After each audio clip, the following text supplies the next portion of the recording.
Here I am in the workshop, just about rounding things off for 2022 actually, and I've already started doing a bit of sweeping up and sorting out and cleaning up.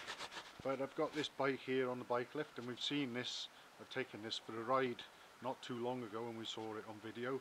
This is the bike that will become Asbo number 50, and it's a Royal Enfield 500 Bullet, an Indian made one, and I'm obviously in the process of stripping it all right down to go through it and tune the engine up and make sure everything's alright. And I'm quite pleased in a way, because it's a landmark bike, this one, number 50 for me. I never even thought that, even before I thought of the name, I tuned a few, but when I started with number 1 and number 2 and so on, I didn't really know where it might end up, but I didn't think I'd be doing that many of them. But here we are at number 50, and I'm glad that the owner, even though the engine appeared to be in good mechanical condition actually and ran quietly, the owner decided he'd like to have it totally stripped and change the main bearings and have a look at the big end and lighten the flywheels and rebalance them. And that is that's the thing that the core thing about the Asbo 500s really. Not all of them have got the lightened flywheels, but the vast majority probably have. We don't have to have them, but that's my little unique touch to them that really does set them apart from what anyone else can really have, because that was my idea, and it takes things just a little step further than all the usual porting and high compression pistons and high lift camshafts and so on. It's a different way of going about it and using more of what you've got there already, rather than just buying stuff off the shelf, although off the shelf stuff can be very nice to have as well, and we do have the odd bits and pieces in the Asbo bikes usually that come off the shelf. So I've got the engine all in bits, obviously, and what can I tell you? Well, I've ported the cylinder head. The cylinder head already had the performance or competition valve springs fitted, and the valves and guides and seats were all in very good condition, so I just cleaned them up and polished them, ground the valves in and refitted them. But I've done the porting work I wanted to do on the cylinder head, and you won't see much really, but I've opened the inlet out to it could take up to and slightly over 32mm. It's got a 30mm carburettor, an Amel Mark 1 concentric, that's already been fitted to it, as it's been modified to a small degree already, and I'm just taking the process further. So we'll start off with that carburettor, possibly jet it up a little if it needs it, because we're also fitting that American made high compression piston, which is quoted as being a 9:1 piston, but I think it's probably more like just short of 8:1, until I shorten the cylinder barrel, which is what I'll be doing with this one. Now there's the old iron cylinder barrel. The owner's up for having an aluminium cylinder barrel fitted, which will lose a couple of kilograms in weight overall of the bike as well. And because these don't come in standard sizes, I always buy them in a +40. That's one of the options that you can get, which equates to a millimetre oversize. So we'll be having the cylinder bored to 85mm bore. That piston will go in, and that will give us about 512cc, and also in itself give the compression ratio a little boost. By the time I shorten the aluminium cylinder barrel, probably by anywhere between 1.5 and 2mm, we will have a true 9, maybe 9.5 to 1 compression ratio, which I'll then combine with the standard camshafts, which the owner had already done my trick of retarding the inlet cam by a tooth. So I'll be putting the standard camshafts back in, once again with the inlet cam retarded by 1 tooth. So we'll have a healthy compression ratio, good, healthy, happy breathing, and then of course brand new main bearings will be going into the crankcases as well. I've taken them out, the cases are bare, ready for new bearings and going back together. And then down here, this is the icing on the cake. Here we got the crank flywheels, which obviously I've already split the crank and seen the big end, and I've discussed that.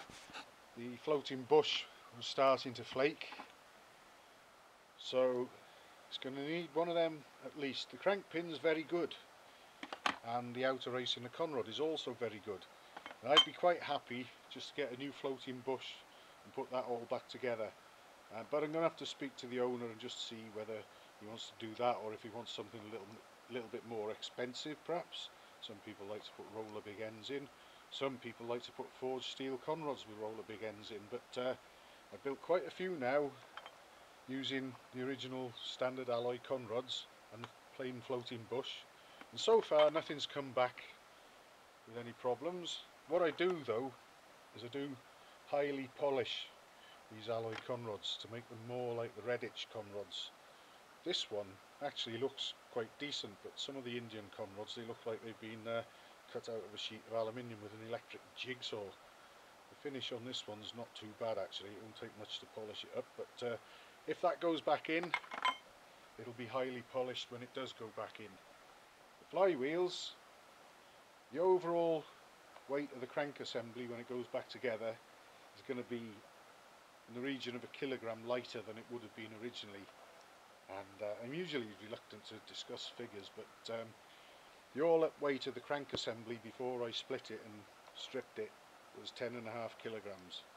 And when it goes back together, if it has the same type of conrod, big end and whatever, when it goes back together it'll be about 9.5 kilograms. So 1 kilogram lighter sounds a lot, but you still wouldn't want to drop a 9.5 kilogram crank on your foot particularly. But it does make a big difference to the performance and the behaviour of the engine without losing the ability to sort of plod through the village at 30 mile an hour in top gear if you want to, and the engine will still run smoothly.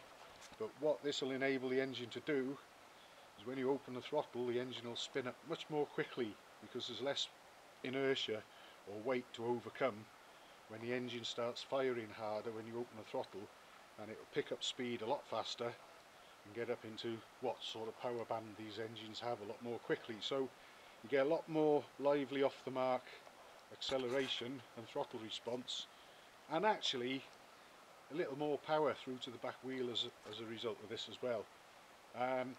Another thing that can often be overlooked, I didn't even realise at first, but even the braking is improved as a result of this, because when you throttle off to slow down and you start braking, you haven't got quite such the mass that you had before trying to carry on spinning and drive you on.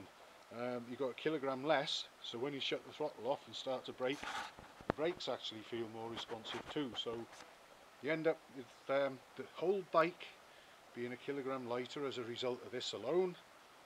Also a couple of kilograms lighter because of the aluminium cylinder barrel. So in itself the overall weight of the bike is reduced perhaps by about as much as 3 kilograms, maybe a little bit more, just as a result of this tuning work really. So the brakes appreciate that a little, and as I say, the engine has got less overall weight of bike to pull along, so you gain there as well as actually through the engine and the way it behaves itself. And the engine will still run smoothly. I've rebalanced the flywheels back to the sort of specs that they were before, but I'm also hoping that the run out on these main shafts was quite pronounced when I checked the crank before I split it, and I'm hoping to put it back together to lower run out figures than it had before, which will also smooth things out and give the main bearings an easier life too. And the lighter flywheels and lighter crank as a result also give the main bearings an easier life as well, so that's always worth considering. So in the new year, hopefully I'll have found out for definite off the owner what he wants to put in the engine altogether, and I'll know what sort of specs of things I'm going to use to put it back together and get it all back together and running. And hopefully it won't be too long into the new year before we might be having a trial ride on Asbo number 50, which I hope is going to be a very special bike as a result of all this. And it's got just about everything, every feature of the Asbo bikes that I like to use, with the ported head, shortened barrel, lightened crank, higher compression piston, this one, it's not going to be the only one, but this one will have it all. So many of them, perhaps owners just cherry pick certain things, which is fine, but this one is really going to sum up what the Asbo bikes are all about, and for it to be number 50 as well, well, that's a bit of a landmark for me, so I'm looking forward to getting this one back together in a new year and riding it.